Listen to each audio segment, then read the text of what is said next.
one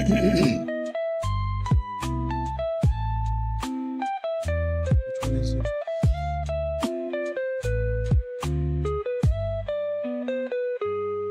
it? All right. Fucking party. Place right now. Bro, give me where I was.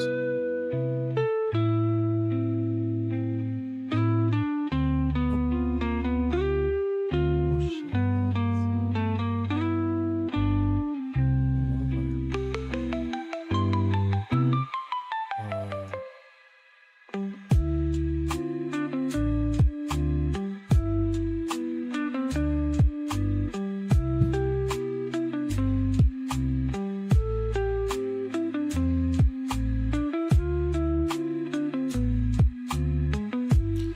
I don't know how much this PC can handle. Let's get out of there. We can click out of this. Should be good. Minister Ismail Khatib in a strike overnight in Tehran. It's the latest assassination of Iran's senior leadership. This comes as Iran is set to hold funerals today for its security chief, Ali Larijani, and Basij commander Gholamreza Soleimani, both of whom were also killed in an Israeli strike on Tuesday. Iran vowed revenge and launched retaliatory strikes against Israel. 2 people were killed near Tel Aviv by an Iranian missile strike, Israeli emergency responders said earlier today. On Tuesday, the U.S. dropped 5,000-pound bunker buster bombs along Iran's coast near the Strait of Hormuz to target Iran's anti-ship cruise missiles. It comes as Joe Kent, the director of the U.S. National Counterterrorism Center, resigned Tuesday over the U.S.-Israeli war on Iran. In a letter to President Trump posted on X, Kent wrote, quote, "Iran posed no imminent threat to our nation, and it's clear that we started this war due to pressure from Israel and its powerful American lobby," unquote. Kent is the first senior official to openly break with the White House over the war on Iran. He's a longtime Trump supporter who unsuccessfully ran for Congress twice. During his 2022 election bid, Kent hired a member of the far-right Proud Boys as a consultant.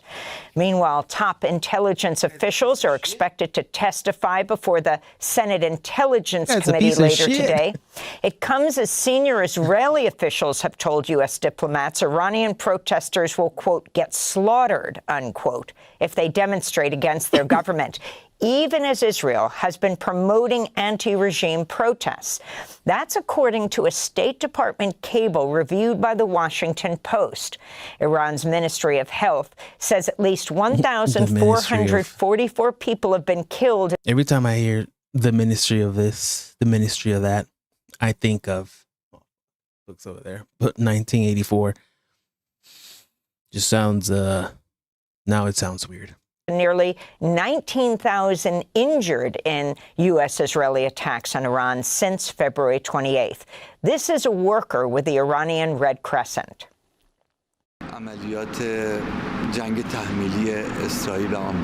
During the operations of the imposed war from the U.S. and Israel against my country, the Islamic State of Iran, we have seen many heartbreaking scenes. Unfortunately, we have witnessed killing and injuring many of our civilian citizens that happened during the attacks to residential places at night or during other times, and created tragic scenes. Iran continues to launch retaliatory strikes against its neighbors in the region. In Iraq, Iranian rocket attacks have targeted the U.S. Embassy in Baghdad, and a drone sparked a fire at a luxury hotel in Baghdad's heavily fortified green zone. In the UAE, an Iranian projectile landed near a military base that hosts Australian troops. Several Gulf nations, including Kuwait, Qatar, Saudi Arabia, and the United Arab Emirates, said they're continuing to intercept Iranian missiles and drones. On Monday, Iran launched almost 100 drones at Saudi Arabia, according to the Saudi Defense Ministry. Defense Ministry. Israel launched airstrikes on central Beirut earlier today, demolishing a residential high-rise building. The Israeli military issued an evacuation warning for the building in central Beirut, saying it was a facility used by Hezbollah. Meanwhile, in southern Damn, Lebanon, they just get Israeli troops hit? have been conducting ground operations, ordering the evacuation of several villages. According to the Lebanese Public Health Ministry, at least 912 people, bullshit, just including bombing the fuck 111 out of- children, have been killed, and 2,221 so people ugly. have been wounded in Lebanon's assault in Israel's assault on Lebanon. The Norwegian Refugee Council said 1 million people, about a sixth of Lebanon's population, have been displaced. This is Tamin Al-Khitan, a spokesperson for the UN There's 6 Commissioner million for Human people? Rights. In many instances, Israeli airstrikes have destroyed entire residential buildings in dense urban environments with multiple members of the same family, including women and children, often killed together. Such attacks raise concerns under international humanitarian law. Iran's parliament speaker, Mohammad Bagher Ghalibaf, issued a stark... Do you guys know that when the U.S. bombed the shit out of Japan, Hiroshima, and what was it, Nagasaki? Fuck. I better double check that, because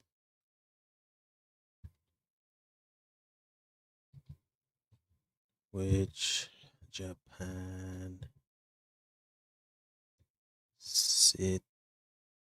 cities were bombed? I should say nuked. Nagasaki. God damn. Hiroshima and Nagasaki. Yeah. Did you know that when the U.S. bombed these two cities, they mostly killed women and children because the men were out fighting? So they thought, hey, let's kill their families. Now, if you ask me, that's fucked up. I get the Japanese were doing horrendous shit, but you know what I mean? Like, that's fucked up. And now we do the same all the time. And you say, no, but it's not us who's bombing these kids. Listen, Israel is an extension of the U.S., not vice versa, all right? I don't want to hear it. warning about the Strait of Hormuz, saying in a post on X that the strait, quote, won't return to its pre-war status, unquote. This comes as President Trump blasted NATO members as they informed the U.S. they will not get involved in Trump's coalition to reopen the strait. In a post on X, President Trump wrote, quote, I'm not surprised by their action, however, because I always considered NATO, where we spend hundreds of billions of dollars per year protecting these same countries, to be a one-way street. We'll protect them, but they will do nothing for us, in particular in a time of need, Trump said. This is French President Emmanuel Macron. Nous ne sommes pas partie prenante au conflit. Et donc, jamais la France... We are not party to the conflict, and therefore France will never take part in operations to open or liberate the Strait of Hormuz in the current context. Gas prices in the U.S. continue to increase as Iran has effectively blocked the Strait of Hormuz, which sees the passage of about 20% of the world's oil supply. According to AAA, the national average price for gas reached $3.84 a gallon Wednesday, rising 5 cents a day. Overall, gas prices have jumped 29% since the war began. This comes as the UN warns 45 million people around the world are at risk of acute hunger due to rising food prices sparked by the U.S.-Israeli war in Iran. Here in the United States, Attorney General Pam Bondi and her deputy, Todd Blanche, are set to testify before the House Oversight Committee on the Justice Department's handling of the Epstein files later today. Committee Chair James Comer subpoenaed Bondi yesterday, writing in a letter, quote, as Attorney General, you are directly responsible for overseeing the department's collection, review, and determinations regarding the release of files pursuant to the Epstein Files Transparency Act. And the committee therefore believes that you possess valuable insight into these efforts, Comer wrote. Meanwhile, a New York Times review of thousands of pages. Notice how, again, the only people who've been punished so far in this administration, whether it's the Epstein files or his people, who's it been? Women. That motherfucker put women in the front lines. That way they can take the first hits. And it's happening. What's her face? What's her name? Epstein's wife. Maxwell. Gizzy. What's her goddamn name? Giselle Maxwell. Oh. Ghislaine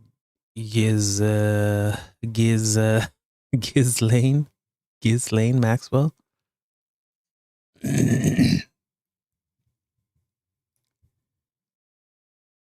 Maxwell. Pam Bondi. Kristi Noem.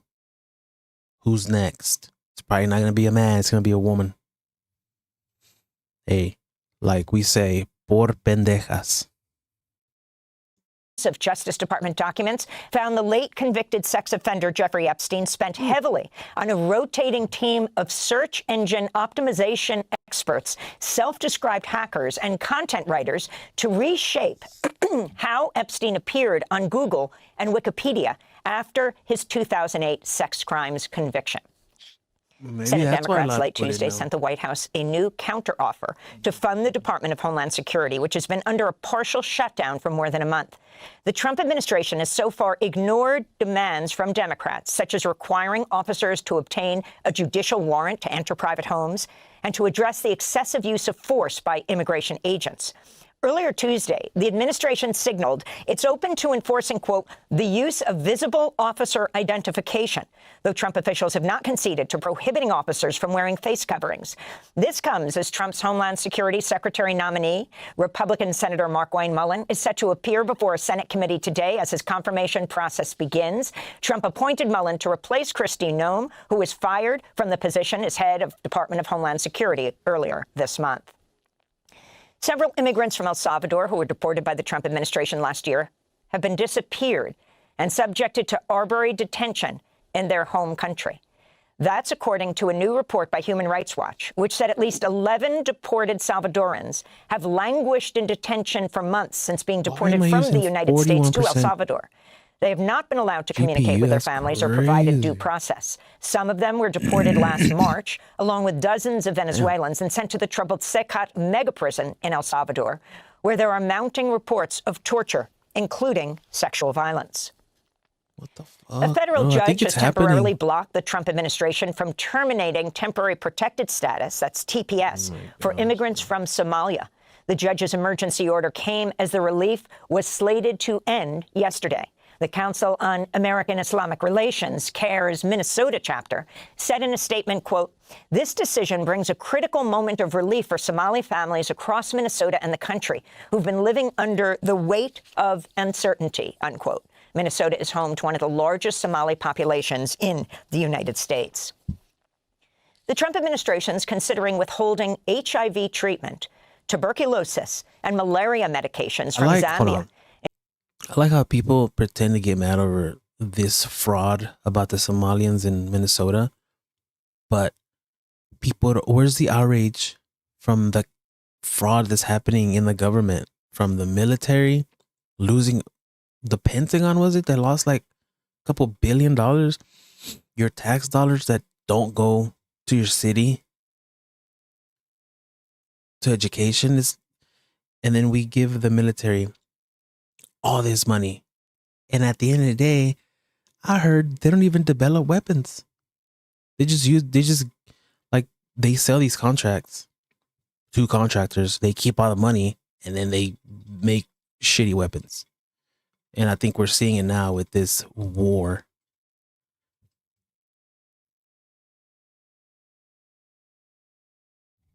Where's the outrage in that?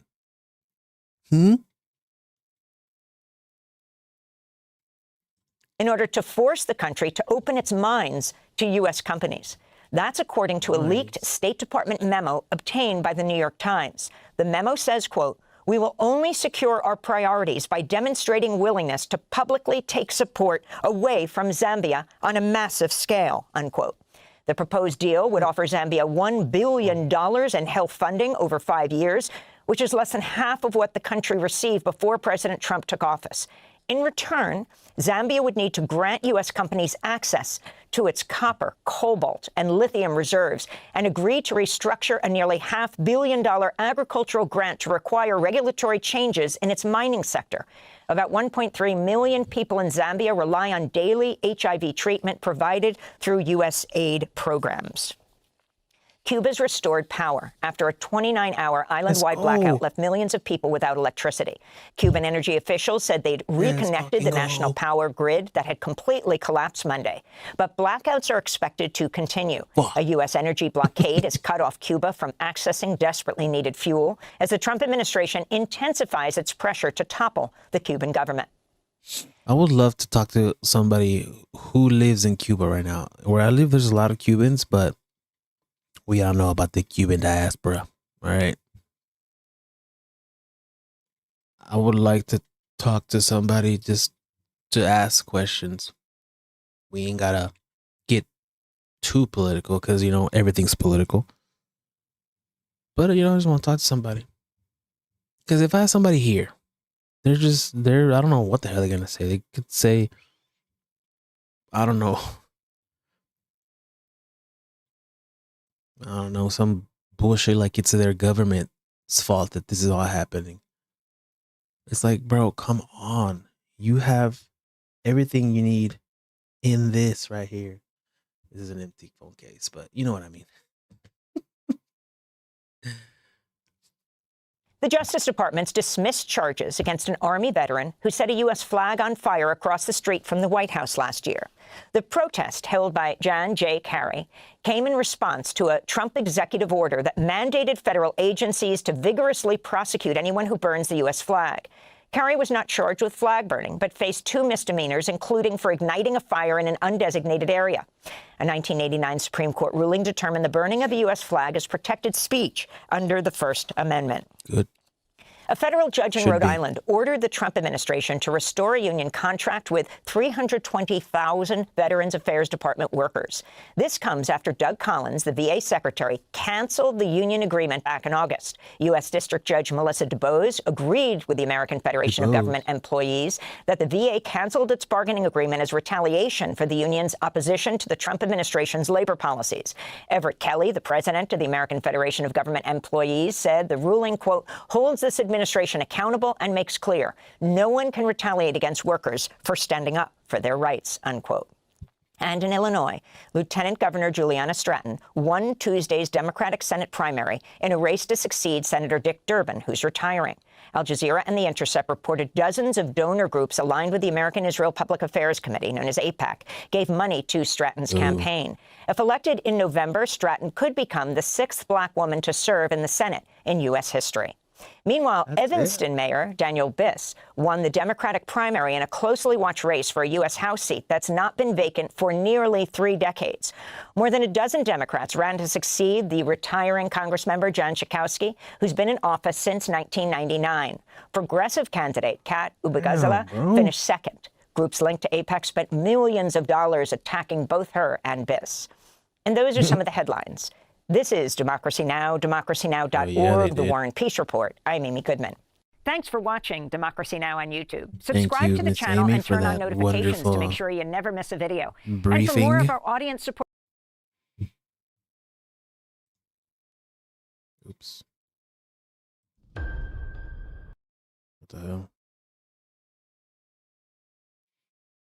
Go to the fucking list, bro. What are we doing? Is it here?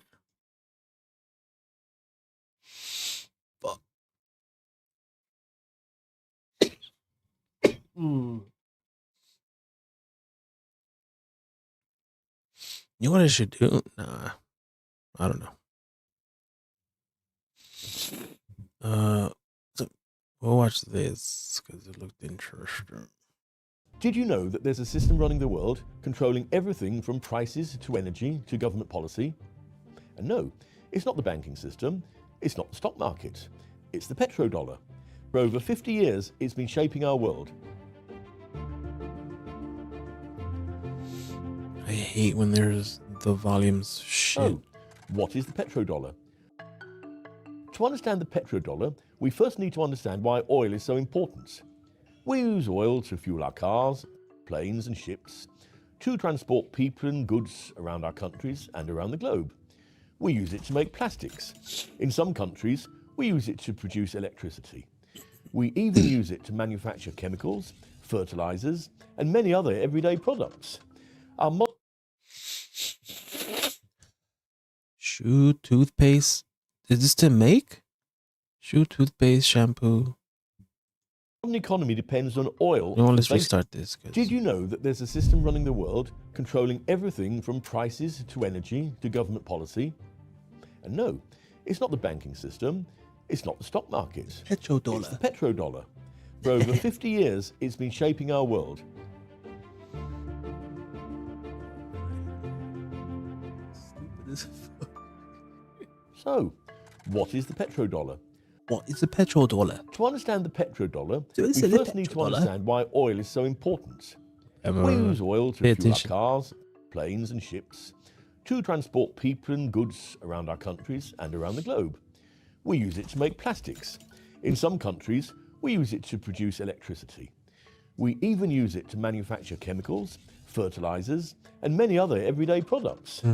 Our modern economy depends on oil for basically everything. That's Because oil crazy. is so important, countries are constantly buying and selling it. Some countries produce a lot of oil, like Saudi Arabia. Listen, I think it's bullshit that we're completely dependent on oil. But I also think it's bullshit that when somebody tries to invent another way, something mysterious happens to that person. Others use a lot but don't produce much, like Japan.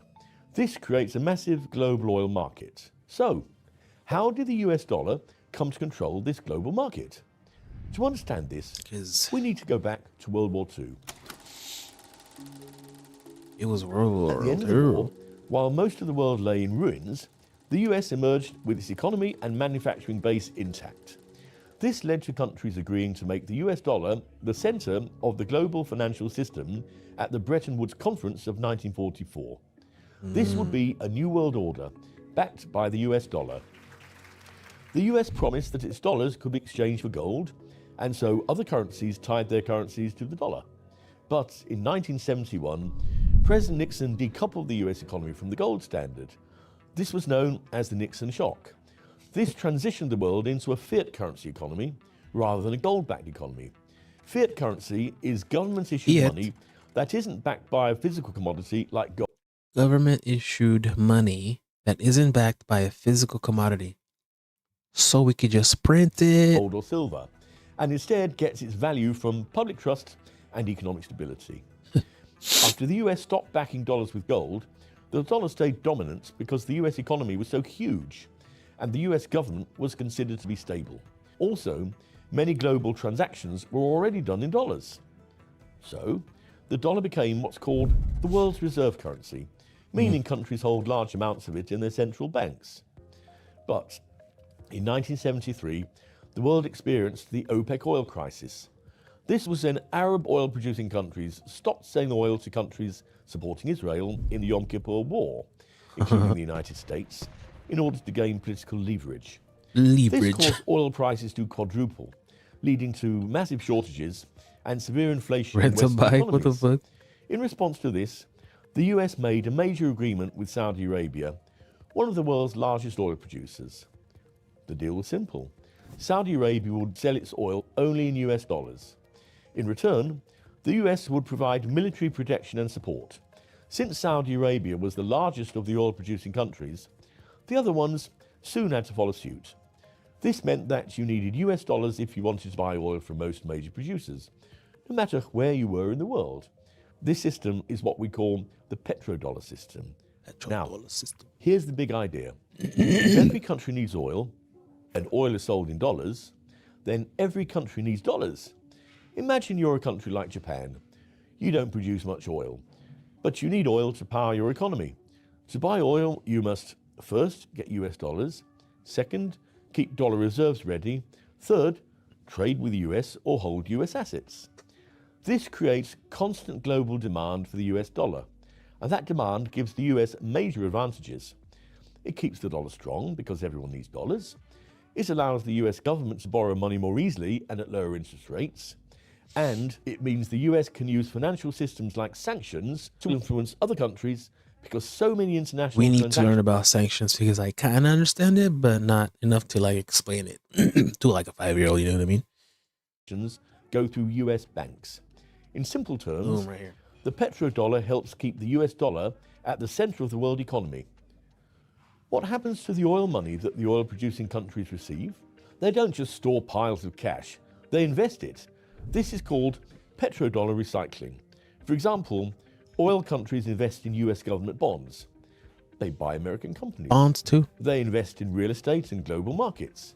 This means the dollars often flow back into the US financial system. It becomes a loop. First, countries buy oil with dollars. Second, oil producers earn dollars. Third, oil producers invest those dollars back into US assets. And fourthly, the dollar stays strong. So, what's the future of the petrodollar system? In recent years, some countries like Russia, Venezuela, India and Pakistan have tried to trade oil in other currencies like the euro or the Chinese yuan. This is one of the goals of the BRICS Trade Alliance, which is a partnership of countries that aims to reduce global dependence on the dollar. So, here's the million-dollar question. Why are countries that are hostile to the US still trading oil in dollars? Excuse me? Why are countries that are hostile to the US still trading? You mean why are countries that the US has been hostile to? Russia hasn't done shit to the US. Venezuela didn't do a goddamn thing to the US. North Korea, come on. They haven't done anything. China's only keeping the fucking US alive. Goddamn liberals. Oil in dollars. Moving away from the petrodollar system isn't as simple as it sounds. If you suddenly switch currencies, you're not just changing payments, you're disrupting contracts, hedging systems, insurance and pricing models. The US dollar offers high liquidity, meaning that you can move billions without crashing the market, and it has strong legal protections. I'll give you a goddamn lesson. Fuck. To reduce global countries that are hostile to the US still trading oil in dollars. Look, the US is giving weapons to Ukraine to help fight Russia. US hostility. Do I even have to say anything? The United States government literally kidnapped their fucking leader. Okay? Americans fucking killed millions of Koreans in the Korean War and before. The US keeps trying to fuck over China as much as they can by, well, the presidents, by trying to put tariffs on China. And not to mention the fucking crazy propaganda that all of these countries, that the propaganda that the US has built against these countries. So let's get it clear here. The US has always been and will always be the aggressor. Moving away from the petrodollar system isn't as simple as it sounds. If you suddenly switch currencies, you're not just changing payments, you're disrupting contracts, hedging systems, insurance and pricing models. The US dollar offers high liquidity, meaning that you can move billions without crashing the market, and it has strong legal protections. It's like when Facebook tried to introduce Threads to compete with Twitter. It's not so easy to suddenly get everyone to move platform when everything's already happening on Twitter. But China and Russia are reducing their dollar use selectively. Recently, Russia has increased oil trade with China in yuan. It's settled some of its transactions in rubles, and it's reduced its US Treasury holdings. China now promotes yuan-denominated oil contracts, and it encourages trade settlements in yuan with its trading partners. But here's the key. They reduce dollar use where it's politically necessary, especially under sanctions, while still using it when it's convenient and efficient. It's a gradual shift, not a revolution. But China's strategy to destabilize the dollar isn't just limited to the petrodollar system, it's also using the gold market. You can watch our video just to the left of me, here, to understand how China is using the gold market to break the global financial grip of the US dollar, and how it's causing gold prices to surge to unprecedented levels. Thanks for watching. See you on the next one. Thanks for watching. Guys, 2 weeks into this conflict, Iran delivered. Oh, the boys are gonna. He's gonna be yelling. Come on, god damn it. He talks pretty fast, so he could.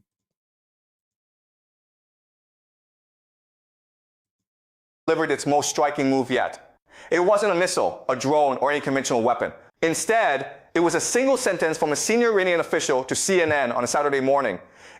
2 weeks into this conflict, Iran delivered its most striking move yet.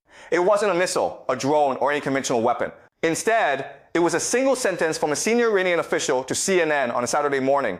Iran would allow oil tankers through the Strait of Hormuz, but only if the payments were made in Chinese yuan, not dollars. Just 4 words, yuan only. But they carry more impact than any explosion or strike over the past 14 days. This isn't a military maneuver. It's a direct explosion or strike over the past 14 days.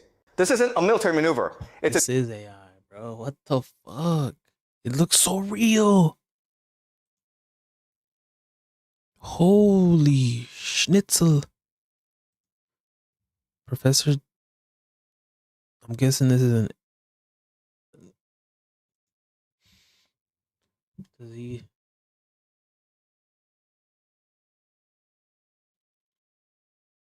Does he say it's AI?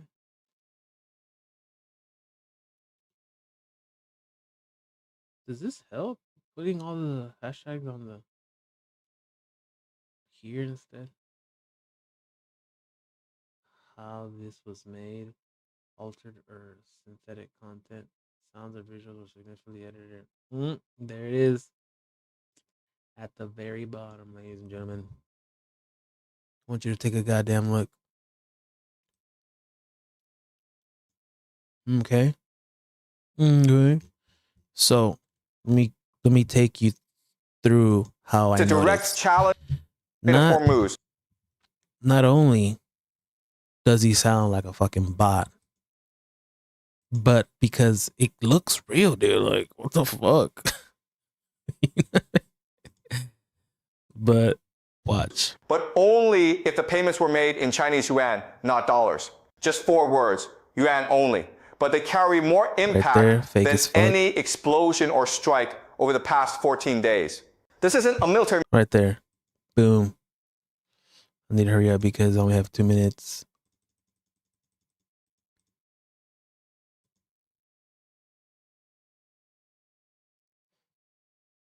Where are we at? It's 29, so 22. Look. 14 days. This isn't a military maneuver. Boom. It's a direct challenge to the system. 14 days. This isn't a military maneuver. It's a direct challenge to the system that has placed the United States direct. Holy crap, y'all! It's getting crazy. Challenge to the system that has placed the United States at the center of the global economy for half a century. I don't like it. I don't fucking like it. People are gonna be like, but like, if it's a good video, why? Blah blah blah. It's like, it's not the point, man. It's not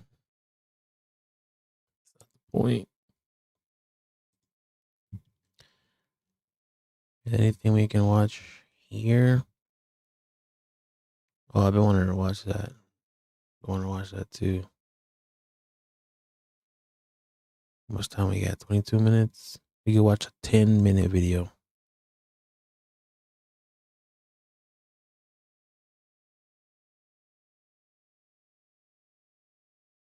How did the Soviets? I want to watch those. These are all long as fuck. I want to watch that too. I gotta take a piss. Oh, great. I thought I already watched this video. We can watch this 4-minute one. I don't even remember. I don't know if I can. It's fucking the History Channel. There are many among us who in the past closed their eyes to events abroad because they believed that what was taking place in Europe was none of our business. Oh my goodness. That we could maintain our physical safety by retiring within our continental boundaries. To those who would not admit the possibility of the approaching storm, the past weeks have meant the shattering of many illusions. June. With a third of Europe now under Nazi control, America still sits on the sidelines. Many believe the war to be Europe's problem.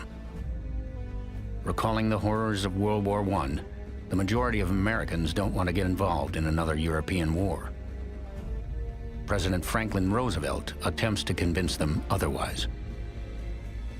On September 16, 1940, Roosevelt signs the Selective Training and Service Act, the first peacetime draft in American history.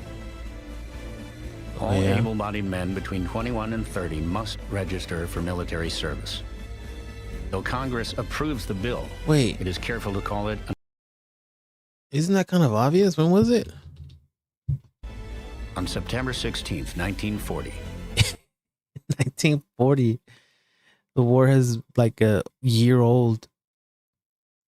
People didn't think like, it's a little strange. Maybe I shouldn't join the military. Roosevelt signs the Selective Training and Service Act. Selective the first training. peacetime draft in American history. Oh, it's a draft. All able-bodied men. Regardless, people, if I get drafted when there's a war happening, and they're like, no, you're not gonna go to war. This is just, just in case. 30 must register for military service. Though Congress approves the bill, it is careful to call it a national defense measure. The draftees may only be sent to defend American-held territories. You mean it's colonies? The United States have the 17th largest army in the world, smaller than tiny Romania's. And almost 2/3 of American recruits have never fired a rifle.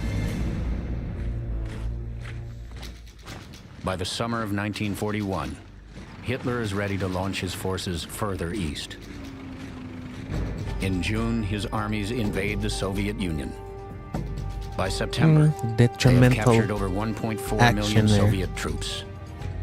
In November, Germany, Japan, and Italy renew their military alliance. All agreed to safeguard their common interests.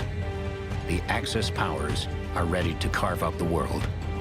I wonder if there's any,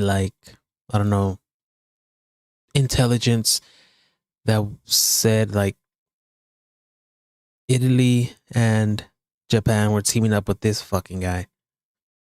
I wonder if he thought, after we're done here, I could just take over Italy and Japan.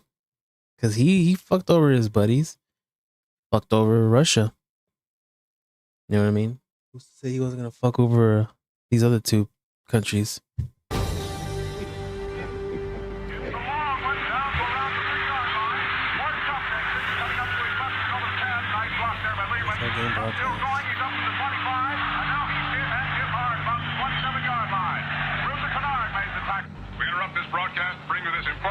From the United Press. Flash, Washington. The White House announces Japanese attack on Pearl Harbor.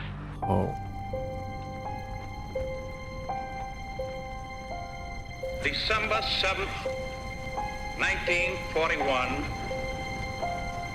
a date which will live in infamy.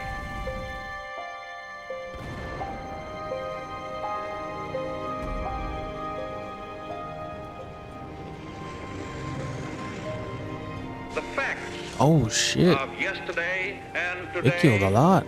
Speak for themselves. The people of the United States have already formed their opinions and well understand the implications to the very life and safety of our nation. I don't know, man. It sounds like manufacturing consent. There had to be intelligence, and they just let it happen, just like 9/11, just like October 7th. Never trust 4 your days government. after the attack on Pearl Harbor, Germany and Italy declare war on the United States. It is the first and only time Hitler actually declares war on another nation. That's another thing. Across the U.S., He was a fan of the panic U.S. spreads as Americans realize they have enemies off both coasts. Surging above the fear is a wave of patriotism and outrage. Within 30 days of the attack, over 134,000 young men enlist for service, ready to take the fight to the enemy. The wars in Europe and Asia now merge into a single gigantic world war, the largest war in history.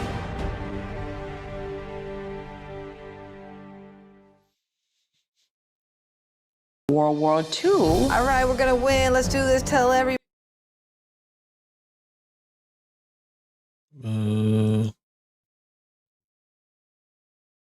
I can't wait to see my uncle's face and then Judas. What the hell is this? Oh. World War II, all the stories is told by drunken history. I'm not even sure I can watch this, to be honest. His mustache off. Brat. Boom in your face, Hitler. Uh-oh, SpaghettiO. Time where I would look at shit like this and think, that's crazy. Definitely a skit comedy show. But due to recent events, past 10 years, I don't know what to believe. I gotta pee. 2 more minutes. A minute and a half, actually. How do I not? You're supposed to not autoplay, bro. So dumb. Oops. I'm gonna get flagged. Hey, man. Why are you here then? Shit, I'm going crazy. Reconstrucción. Oh, no way. Oh, yo, we gotta watch this tomorrow. Yeah, man.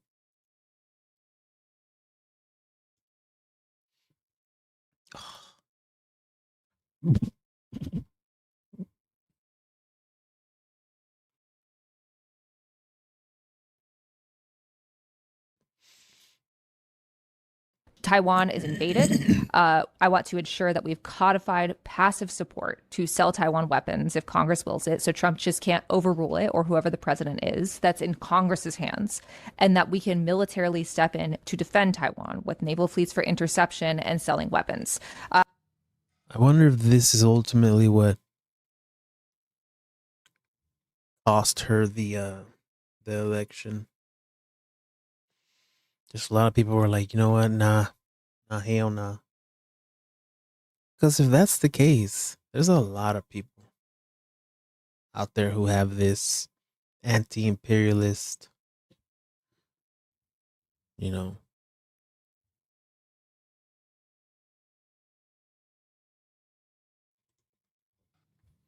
He was shook. A few moments later.